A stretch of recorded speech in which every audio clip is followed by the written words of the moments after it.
Hey there everyone, welcome to Subject Neutral. This is a Let's Look At series. I am Gankum, the man with the golden voice, as I tell myself. And joining me is Wendat Willie. Say hi, Willie. Woohoo! This is a Let's Look At. Willie has never seen this before. This is Dead by Daylight. It is an asymmetrical survival horror game. This is just a real quick Let's Look At, so we're going to try and get into this as quick as possible. But essentially, you play either the survivor or the monster. And if you're the survivors, which is what we're going to do first, you have to repair generators. And once you've repaired 5 generators, you can then open a door to try and escape. And the goal is to try and escape the killer. If you're playing the killer, then obviously your job is to try and kill all the poor little survivor people. It is a fantastic game when it works. Why's your character got such a funky vest on? But look at my vest. Look at my stash. Is it not just awesome? Kind of looks like dirt. So there's kind of we both just watched Stranger Things. This has a very Stranger Things vibe to it. Our various people here were all out in the woods one day when they've essentially been pulled into another dimension where this killer lives. So the killer is sacrificing us repeatedly to, like, you'll see it, Cthulhu monster as it's lovingly called, which is like the big god of this realm. And every time you're sacrificed, you then come back again in like the next game, essentially. It's the backstory. That's why you play multiple games. I see what's going on here. It's neat, and the backstory is kind of fun. And when the game works, it is super fun. It's great with friends. The slight issue is the when it works part. It's been out for like 2 months now, and it still has a lot of bugs. Stuff glitches, bad things happen. I don't know, for example, I don't know if my game is frozen here, so I really hope it's kind of picking that, what we were just saying, up. Yeah, it seems to be going. When I booted it up, it actually told me don't use fraps, because fraps is known to cause the game to crash, and I'm like, well, that's my main method of filming, so let's try we'll try Camtasia instead. I think I have the sounds turned way down on this, so we'll probably get mauled, but I will turn them up. Main volume. Okay, here we go. Sound is very important because when the killer gets close, you hear the heartbeat of the killer, and that's your warning system. Okay, we are in fact lagging a remarkable bit here. Oh. It's catching us. Oh, they're hunkering down. I see. Yeah. So we actually have a perk that lets us see our people's goals. Oh, and I just blew that. So there's mini games whenever you're doing stuff like healing or repairing the generator, and it's really just space. Okay. Jesus, people are going to be upset with me on this. Don't mind the settings. Okay, so you've got to try and push the space bar in the mini game to get it. Oh my god, I am leaving this guy. I am sorry to everybody. Okay, that is the killer. Probably because of me blowing up. One of the important things is when you run, you actually leave a trail behind you that the killer can follow. So you always kind of want to be moving fairly slow or crouching. And you'll notice we're teleporting a little bit here. That is kind of the lag, but that's one of the problems with the game. And look, I actually got one. And I can't stress this enough. When it works, it is fantastic. And playing with friends is absolutely great. But until about 2 weeks ago, you couldn't actually play with friends. There was a private match where you could kind of do stuff, but you couldn't play with friends in a public game. So you could only play if you had a group of 5 of you. And part of the issue is there's no way to chat in-game. There's no in-game chat. And for a game that's kind of all about teamwork and escaping and outwitting the killer, having a chat would probably be really nice. Kind of makes it a lot harder to tell. Yeah. God, I don't know how that worked. That was close. I know. So that means you'll see that symbol down in the bottom corner. that means the killer has hooked a survivor. When you're hooked, you have a limited amount of time to escape before you're sacrificed, but your friends can get you off the hook. The thing is, if you're hooked multiple times, each time you're put on the hook, your how long you survive on the hook decreases. So if you look at it, I can't use the mouse to point it, that red bar below the hook is almost full. Each time he's put on the hook, that will decrease, and he'll die that much faster. Oh, see, someone just got him off the hook there. What's the red arrow that keeps coming up on the screen? That means there was a sound or something over there. And there's things like this all around. These are essentially chase breakers, kind of like Assassin's Creed. So when you're running through, you can pull them down to either stun or slow down the monster. And there's 3 different monsters. We're currently playing against the Wraith, whose special ability is he can ring a bell to go invisible. Oh, hang on. I wanna heal you. Oh, hold still. Okay, so see, the same guy's got caught, so now his health bar is like halfway full. So you can only sort of afford to get caught so many times before you're just instantly sacrificed.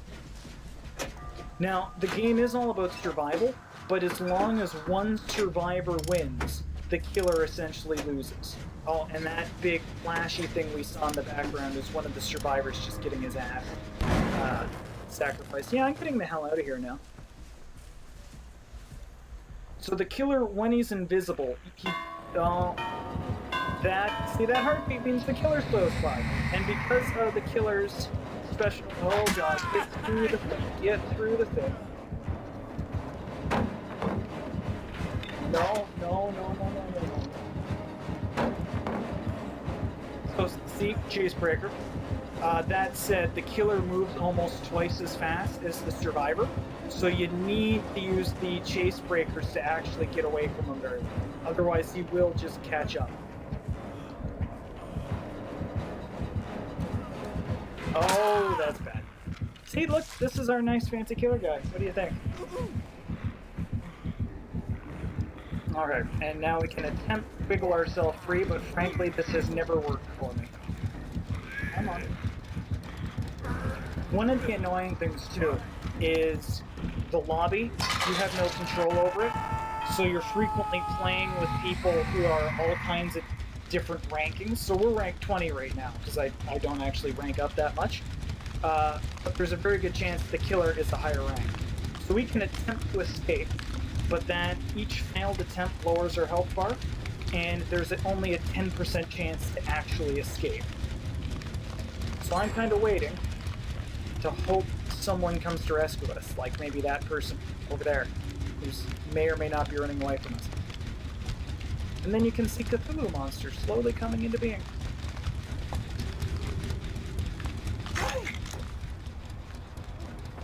Why am I... There we go. There are... I cannot say this enough. There are a lot of glitches. Oh, You went the other way. Get rid of it. I know. Yeah, let's get the hell out of here. Now there is another thing too, where once you're down to one survivor, as long as you have a couple of generators going, a hatch will open, and if you can find the hatch, it's like instant win. Normally, once you get all the generators, you have to like spend ages opening a door. No, don't go that way. Okay. Saw something. Keep your eye out for like what looks like a post with a flickering light on it. That means there's a generator that hasn't been turned on there yet. There's only a handful of maps too. They keep promising to add more maps, but the nice thing about the maps is it's procedurally generated. So it's actually like tons of bits put together each time, so you almost never have the same map. Or at least things like generators and doors all move. Yeah, shout out if you see what looks like the Predator shimmering. So the heartbeat means he's closer. And there's the 3 different killers. There's this Wraith who can turn invisible. There's a hillbilly with a chainsaw, and the chainsaw makes him move really fast, and it's like a one-hit down kind of thing. And then there's like a Freddy, or a Jason kind of character who's called the Trapper, who can put down bear traps. Personally, I think the Wraith is like super scary and overpowered, but I think that's just me.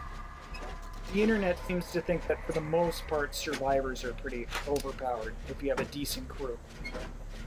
That's one of the other issues. They haven't actually balanced it hugely well, or at least, oh damn, or at least the balance kind of comes and goes. What was that black circle? That black circle means there's a sound over there. So it might be someone else working on a generator. Maybe the killer made some sound somehow. Oh shit. So he knew we were there. Can he hear? Yes. He's in there? Yes. The sound is a huge part of this. So, yeah, see we're in trouble here. But, sound is a huge part. So the more wounded you are, or the more you've been running, he can hear you. Or, like, for example, we were fronting our little head off there, so he probably heard that. But also, it's really important for us to be able to hear him. See, they're pretty much abandoning us. You can see them running off. Which is frankly a smart plan, because we sort of saw it around here, in that he's camping us, which is a totally valid killer strategy, but kind of sucks. But he's floating around here just waiting for us to die, because you get points, the killer gets points based on how many kills he gets. He wants to get a lot of kills. Survivors get points not for succeeding so much as for doing stereotypical survivor stuff. So you get more points for running away from the killer, for dodging, for jumping through windows and stuff. So to actually be able to rank up and get a lot of points, you have to play very bold. You can't play very safe. And if you stay in one spot for a long time, crows will fly down and hover over your head and start squawking, which will give your position away. See, like this person's just trying to get a few extra points by literally waiting for the killer though. Oh, see, this is a bit cheap because they're both just racking up extra points. Because the killer gets points for cloaking and decloaking, and she gets points for staying around. So see, she's just getting points to help level up faster, which is kind of a cheap move. So we are going to get the hell out of here. But yeah, this is essentially Dead by Daylight. Cool. I have the graphics turned way down because I'm on a laptop. The game is fun, but kind of broken and glitchy as hell. So bear that in mind. And this has been Subject Neutral, having a let's look at. Oh, and just one more thing before we go. This is what I was talking about, how the game competition, the ranking is broken. So there's 3 of us at level 20, 1 survivor at level 19, and the killer at level 18. And the perks early on don't do much. Like my perk is I can see other people when they're 12 meters nearby, which is remarkably useful actually when you're trying to find other people. But the higher levels you get, the perks start getting ridiculous. So when you're facing people a couple of levels up, it can get like really harder. And there's been a couple of times I've faced like the #1 ranked person, or like rank 1 person, and I'm the highest rank on my team at 20, which just sucks. But anyway, this has been a Let's Look At. Tune in next time, enjoy the episode, and we will see you guys later. Woo!